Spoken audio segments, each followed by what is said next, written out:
Hello and welcome to youtube.com/seconds out, sponsored by moneymona.com. My name's Steve Holdsworth. We're here to discuss all things boxing. I'm delighted to say that I have on the sofa with me Mr. Ron Bodie, Don Charles and Wally Camacho. And our first subject this afternoon will be the fight between Manny Pacquiao and, of course, Timothy Bradley, the return. Right. So firstly, let's go to Don Charles. Don, you must have a big opinion on this, surely. Most definitely. You want to know who about the first fight or the fight that's the one that's coming up, of course.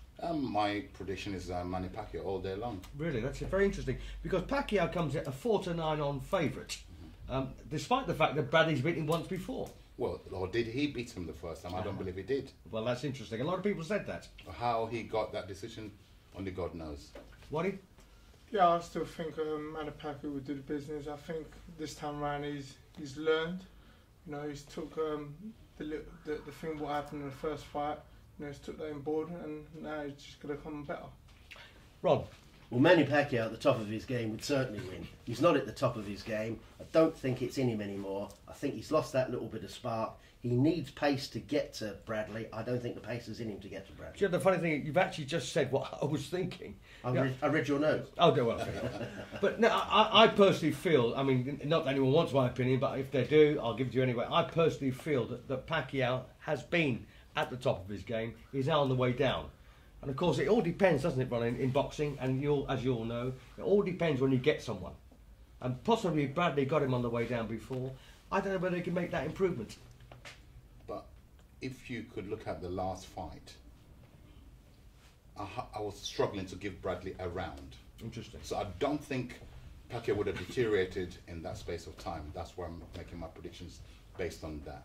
What about his political ambitions, Waddy? You know, is his mind on the game sufficiently? I think he's still hungry. You know, as a fighter, like when you got a fight coming up as well, you're always hungry, you're always buzzing. And I know he's training hard. Like I said, this is fight number 2, and he's learned from whatever mistake he's made in the first fight. That if he won or not, now he can put it right. Well, it's interesting, Ron, that Manny Pacquiao has won world titles at 7 different weights. He's ruled the world between 8 stone and 11 stone. Can he do it for much longer? Listen, sometimes a boxer, even when he's past his best, finds the old days. You know, they can find it once more. It's happened. We've all seen it happen several times.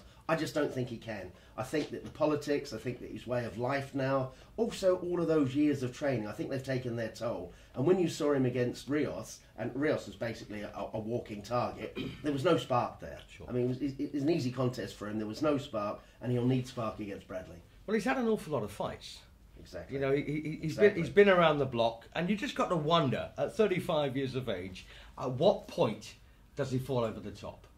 And whether the training is taking it out of him rather than putting it into him. Indeed. And the other thing is, guys, you know, I mean, especially you, Don, you can make yourself a few quid by getting on Bradley at 7-4.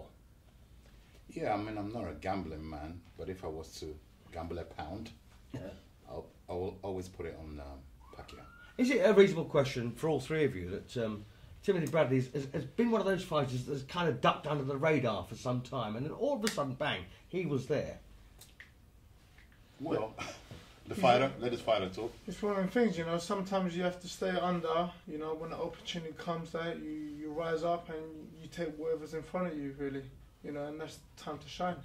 He's not an explosive puncher, Bradley. That's half the thing. I mean, Mayweather's made his name against people who were big attractions. People like Oscar De La Hoya, people like Ricky Hatton. He's boxed the big attractions. In Grand Rapids, where he comes from, he sells 3,000 seats, maximum. It's the attractions that have made him an attraction, and because most of those attractions have become forward fighters, they've made Mayweather look $1 million.